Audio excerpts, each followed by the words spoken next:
Hi everyone, and welcome to the Ari Writer channel. My name is Ari, and today we're going to be talking about chakras. And these are energetic elements that are basically present inside of our bodies and in most of our lives. And so we're going to be going over the chakras in a nice order. We're going to start from the bottom, and now we're here. And the first chakra we're going to be talking about is called the root chakra. In Hindu, it's called Maladhara. And basically, it is represented by the earth element, and this chakra is the color red according to this chart, but you could make it any color you wanted to. But in most charts, these colors that you see here are what we see in most of the charts. So I may give you guys my opinion as we go along to tell you what colors I think represent them, for example. So I believe that brown would be a good example of this chakra. And according to this chart here, it basically represents basic trust. And to me, earth does represent that for sure. I also believe that when we look at basic, I believe it's referring to the basics of life. So animalistic tendencies, desires, emotions, really intuitive things, and very intrinsic things that are just part of our day-to-day lives. And I believe that the root chakra represents that. Moving on from that, we're going to go to the water chakra, which is considered the sacral chakra. And in Hindu, it's Svadhisthana. And this chakra is represented by orange. I think it should be light blue or a dark blue. Doesn't really matter. Either way is fine. And it's represented by sexuality and creativity according to this chart. I do agree. I think that the word flexibility is the biggest thing with water. That water is really cool because it can fit inside of any shape that you put it into. So it's not this rigid, hard object, such as this pen, that always has to be in a certain shape every single time. So definitely interesting to see how water works and water flows, and it is a different kind of phase of matter, so it's very different in how it operates. And in life, you could say that wisdom, although wisdom is represented by the next chakra, you could say that wisdom is also an aspect of water, and it goes hand in hand. And the ability to basically gain that wisdom and to store it inside of us and then to utilize it to determine how we want to act in certain ways, I think that that's what water really represents. Moving on, we have the solar plexus chakra, which I believe is the fire chakra, and it is in Hindu Manipura, and it basically is represented in this chart by wisdom and power, which I find interesting. In my opinion, I do agree with that. I believe that the fire chakra really is represented by spreading itself around, and I believe that wisdom in this case is really willpower or will, and the ability to will something into existence through your actions and through ideas and preparation ahead of time. I think that that's what fire is really represented by. And think about the fire element itself. What does it do? It spreads, it catches on fire, it destroys things if those things are in its way. So you could say that the fire chakra has some interesting elements to it that you have to be careful with. So the next chakra is called the heart chakra. And this chakra is represented by, of course, the heart itself, and it is green according to this chart, which I do agree with. And the fire chakra being a yellowish orange does make sense as well, although I would make it red, so there is that. Anyway, with the heart chakra, according to this chart, it says that love and healing are very important to it, which I do agree. I believe that love is the big aspect of this chakra. Healing is very interesting. I do like that a lot. To me, this chakra is represented by the wind element, and I believe that the wind is interesting because it can spread things around, such as seeds and different elements. It can be gentle, it can be strong, and so a gentle wind that shares, you could say that maybe it's sharing objects or things or ideas or concepts or actions. Could be a good or a bad thing, because if the wind is very strong, such as in hurricanes and tornadoes, then it can become volatile and cause a lot of destruction. You can see that now with these first four chakras, there's a lot of ways that they mix with each other. For example, the earth chakra really stops fire in its tracks, although it does get hot when it deals with it. So there's a certain threshold for that. So it depends on if you're a rock or if you're just a tree, for example. So there's a big difference there. The water chakra also puts out fire, but you could say that the fire heats up the water as well when they interact, and so there's a lot of interesting relationships with those two chakras. And then wind is interesting because it synergizes with water in a way, because it works well with water. It eventually destroys Earth through erosion, and then wind and fire synergize with each other and they make each other stronger. So that's how you can blow a little bit of oxygen into a fire, and then the fire embers get a little bit stronger. So now if you blow too fast, you can blow out the fire if the fire is very small. So that's where there's a balance between strong winds, balanced winds. So the wind chakra is really meaningful to me, and I think it's a really interesting one.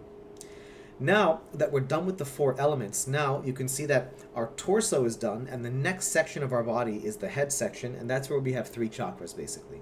So the throat chakra connects the torso and the head, and the throat chakra is represented by communication. I totally agree.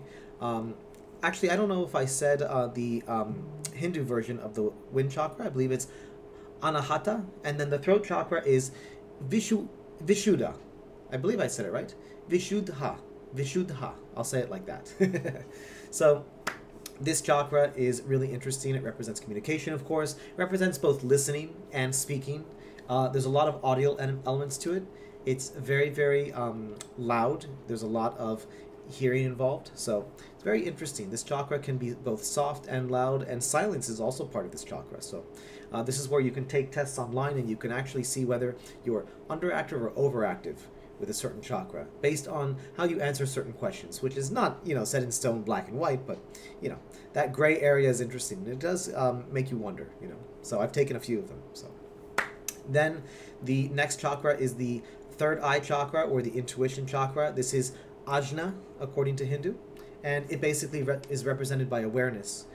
There's a lot to this chakra, because intuition is both a very, very rational and irrational thing. Because intuition could be what people call a gut feeling, but it could also, and is also, typically based on previous experiences. And so that's where people can just think, oh, I knew something was going to happen, probably because of a lot of other experiences that led them to believe that that would happen when a certain stimuli that was slightly different, but combined those characteristics, occurs. So intuition is very interesting. And awareness of not only others, but of yourself, of who you are, what you want, things like that. This is where ideas start to form, and it's very interesting, but intuition is a little bit more concrete than that. Moving on from it, we actually then get into ideas, which, there's more to it, of course, but we're now in the 7th chakra. This is the crown chakra. In Hindu, it's Sahasrara. Did I say that right? So it's Sahasrara. Oh, that's not bad. Sahasrara. Very easy. And it's represented by spirituality. And this one is interesting because once we get into concepts and ideas about what is life, what is our purpose, what is enlightenment, what makes us happy, things like that, I think that's where this chakra really encompasses everything. And you can see that all the other chakras lead to it in a way. Why else would we worry about almost anything else here if we didn't have a reason for existing, for example? So this chakra is very interesting.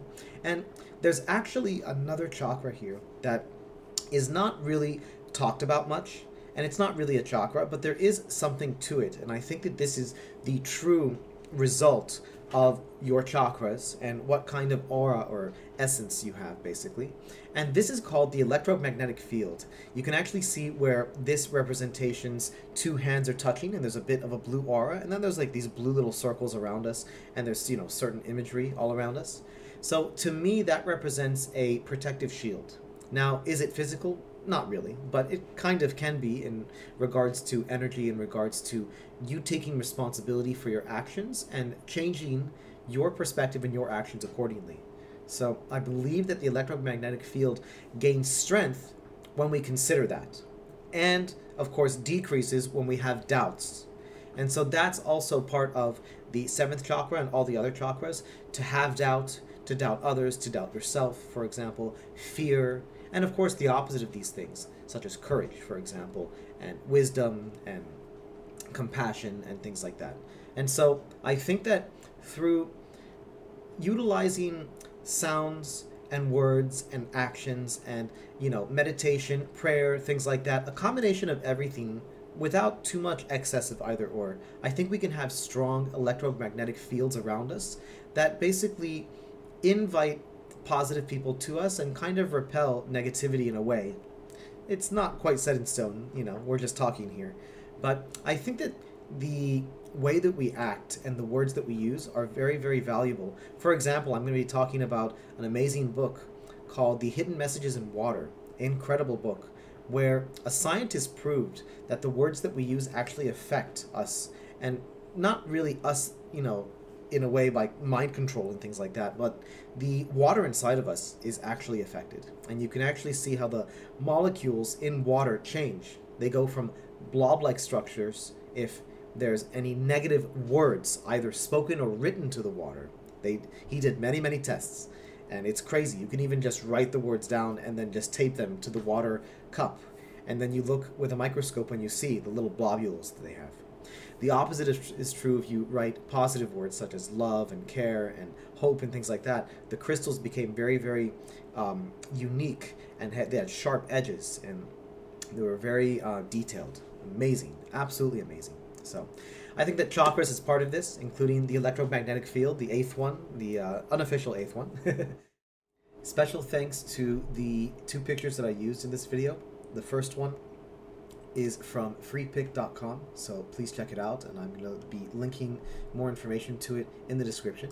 And then the second one of the lady that has basically all these lights done on her really, really beautifully is done by Mikhail Nilov. So thank you very, very much for making that. It's from pexels.com. So thanks to both of these sites. I really appreciate you guys, and please check them out when you guys get a chance. I just wanted to talk about that because I think it's really important for us to consider these things. These are fundamentals of life, similar to the Triforce and the Flower of Life. So I think this is a companion piece to them, and I hope you guys enjoyed it. Thank you very much for watching, and I'll be coming out with more very, very soon. Hope you have a great rest of your day.